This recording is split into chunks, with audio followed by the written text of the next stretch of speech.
Overall Pakistan, Punjab के बहुत सारे एरियाज़ और खैबर पख्तूनख्वा, लेकिन लाहौर की ख़ास तौर पे बात करें जो दुनिया का आलूदा तरीन शहर है, ये बिल्कुल रहने के काबिल नहीं है।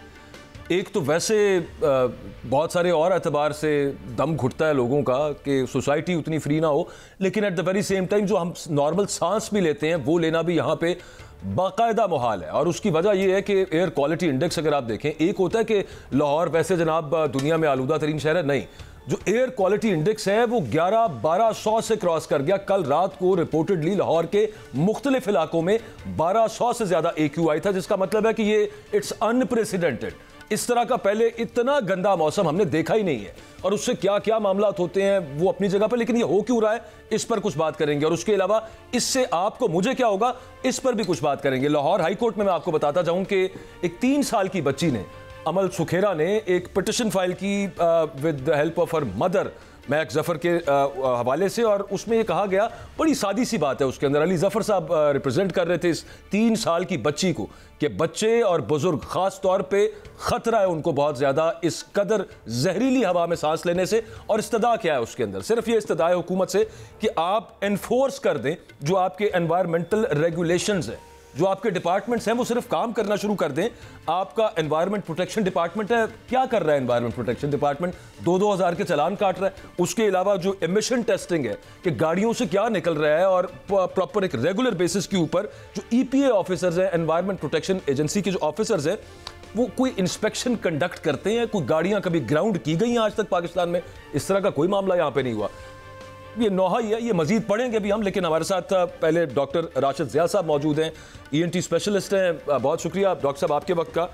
पहले तो सर हमें ये बता दीजिए कि ये जो इस वक्त जो सल्फर है हवा के अंदर, हुकूमत तो डाल देती है ना कि जी इंडिया से को हवाएं ना बंद होंगी, यानी कि दुआ ही करें तो फिर बेहतर होगा कोई मामला, लेकिन ये फरमा दीजिएगा कि ये नुकसान क्या क्या नुकसान आते हैं इसके? बचने का तो ठीक है, मास्क लगा के या फिर घर में ही बैठ जाएं, लोगों ने काम तो करने हैं, लेकिन किसी ना किसी तरह हम स्टूडियो में बैठे हुए हैं और यहां तक हमें महसूस हो रहा है। नुकसानात बताइएगा इसके। Thank you very much. ये एक बहुत बड़ा मसला है। इंसान को एक साफ़ हवा, ऑक्सीजन के बगैर लाइफ मुमकिन नहीं है। ये क्वालिटी ऑफ लाइफ और लाइफ एक्सपेक्टेंसी दोनों को बुरे तरीके से मुतासर करती है। इससे हमारा डे टू डे की रूटीन लिविंग डिस्टर्ब हो रही है।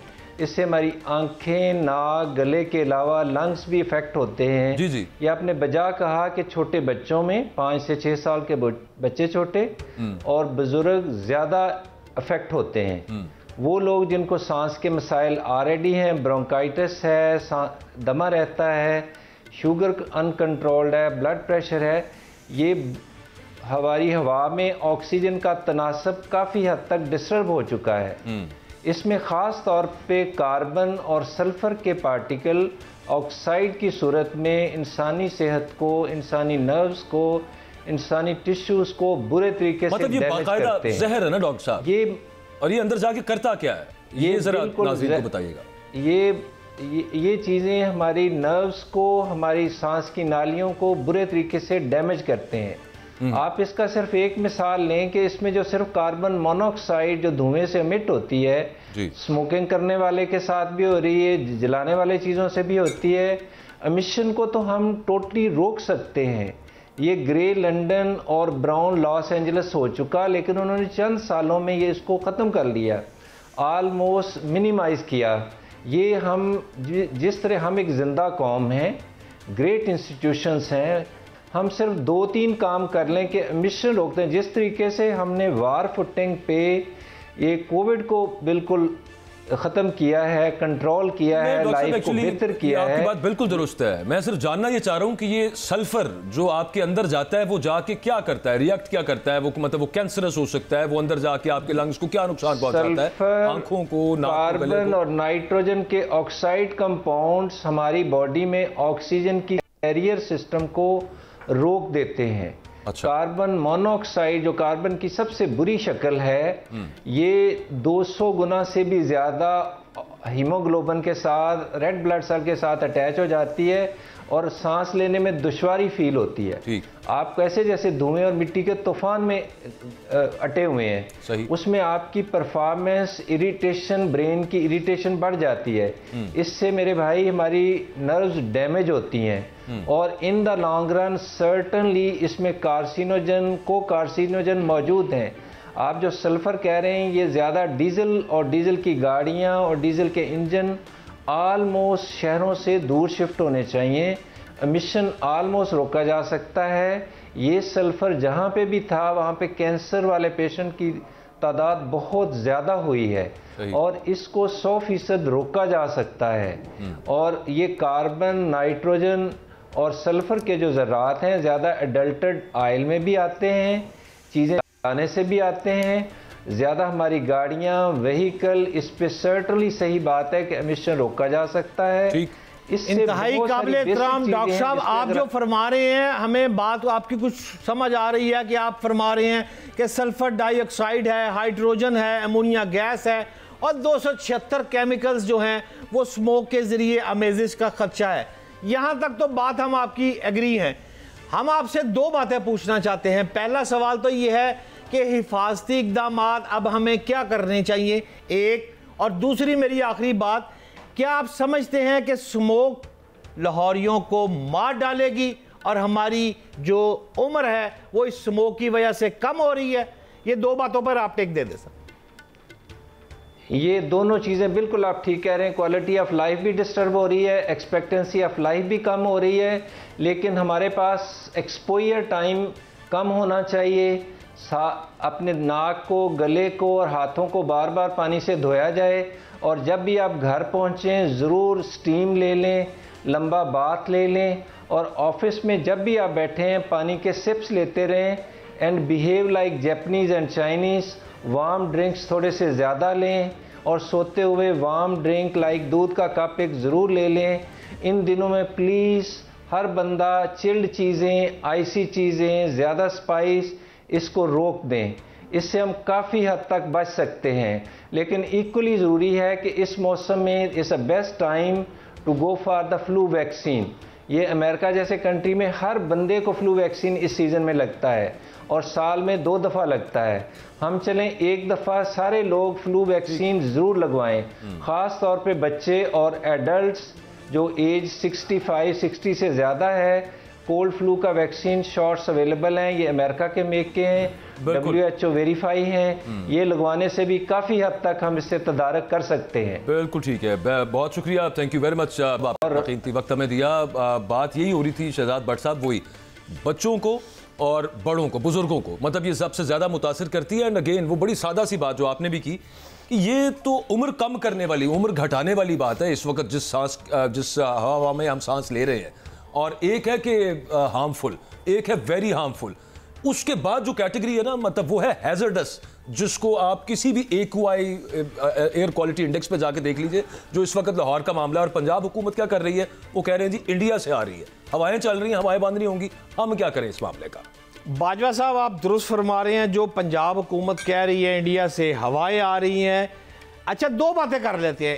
एक बात कर लेते हैं, ये इंडिया की हवाएं और पंजाब हुकूमत की फेवर में कर लेते हैं, और दूसरी जो उनके अगेंस्ट जाती है, दोनों में आपको पेश कर देता हूं, खुद नाजरीन और आप फैसला कर लें। पहली बात तो ये इस तरह कर लें कि आप पंजाब में 2 करोड़ 50 लाख छोटी बड़ी गाड़ियां रोजाना चलती हैं। 8 करोड़ लीटर रोजाना सड़ता है। 9 करोड़ डीजल रोजाना जलता है, इस्तेमाल होता है। जबकि लाहौर में 45 लाख मोटरसाइकिल जो है और 45 लाख छोटी बड़ी गाड़ियां जो है वो कार्बन मोनोऑक्साइड और नाइट्रोजन हवा को तहलील कर रही हैं हवा में। अच्छा, अब ये सूरत हाल है, इंडिया से आ रही है। ये सारी बातें तो चले पंजाब हुकूमत की, बाजवा साहब मान लेते हैं, लेकिन छोटा सा 2 मिनट की बात आपको करूंगा। अगर आप गौर करें, इस वक्त मैं मानता हूं CM पंजाब मरियम नवाज साहिबा बीमार हैं और मुझे उनकी बीमारी का पता है, वो वाकई बीमार है, वो बैरून मुल्क गई हैं। मियां मोहम्मद नवाज शरीफ साहब बीमार हैं, वो बैरून मुल्क गए हैं। यार माहौल, एक मिनट दे देना, माहौलियात का जो मिनिस्टर है वो कहां है? मरियम औरंगजेब कहां चली गई है, क्यों चली गई है, हु विल बी रिस्पॉन्सिबल, जिम्मेदार कौन है, ये बताएं मुझे पहले। उस्मा बुखारी की मिसाल ले ले, वो चली गई है उम्रे पे, वजीर आला जिम्मेदार है इसके। देखें नहीं वजीर आला जिम्मेदार, चीफ एग्जीक्यूटिव, बट साहब चीफ एग्जीक्यूटिव होता है वो चलेगा। चीफ एग्जीक्यूटिव जो होता है ना एक मुल्क का हो चाहे वो उसका एक सूबे का हो, जिम्मेदारी बहरहाल उसकी होती है। Buck stops with the final authority, सादी सी बात है। और देखें एनवायरमेंट प्रोटेक्शन एजेंसी है, एनवायरमेंट प्रोटेक्शन डिपार्टमेंट है और ट्रांसपोर्ट डिपार्टमेंट है। कोई व्हीकल्स की आपने कभी देखा है कि इमिशन टेस्टिंग हो रही हो यहाँ पे, या फिर आपने ये देखा है कि उनको कोई फिटनेस सर्टिफिकेट के बगैर उनको सड़कों पे ना आने दिया जा रहा हो, या आपने ये देखा है कि उनको ग्राउंड किया जा रहा हो? किसी को कुछ नहीं किया जा रहा। 2000 रुपए के चलान से हुजूरे वाला कुछ नहीं होता। इसी जहरीली हवा में आप सांस लेते रहेंगे और ये डालते रहेंगे हमेशा। इंडिया से आ रही है बात, ये है जो आपने फिगर्स दिए ना, मैं आखिरी बात कर रहा हूं सिर्फ ये फिगर्स मैं अभी गूगल से निकाल के ना, लंदन के, लॉस एंजलिस के, पेरिस के, इससे ज्यादा आपको दे देता हूं कि वहां पे इससे ज्यादा डीजल बर्न हो रहा है, वहां पे इससे ज्यादा गाड़ियां चल रही हैं, वहां पे इससे ज्यादा पेट्रोल बर्न हो रहा है, लेकिन गाड़ियां फिट हैं और दूसरे जो उनके जो मेजर्स हैं वो सारे के सारे इन प्लेस है। बात मैंने सुन ली, आप 2 मिनट आप मुझे दे देंगे, घड़ी देख के 2 मिनट नहीं, आप बात कर ले, मैंने क्लोजिंग की तरफ जाना है। टाइम 2 मिनट आप देंगे तो बात करूंगा ना। आप बात कीजिए ना, बात कीजिए, बात आप मुझे अब आप 2 मिनट दे दे। जो बात आप फरमा रहे हैं कि वजीर आला पंजाब जो है वो रिस्पॉन्सिबल है, ऑफिसर ठीक फरमा रहे हैं। चलो शुक्र है आपने जो फरमा लिया। मैं तो डिसएग्री हूं ही नहीं किबला, मैं तो यहीं से चल रहा था, मुझे मौका नहीं दे रहे थे। मैं आपसे ये अर्ज कर रहा था कि वजीर आला पंजाब बीमार हैं, बाहर चली गई, मान लिया। नवाज शरीफ बीमार हैं, बाहर चले गए, मान लिया।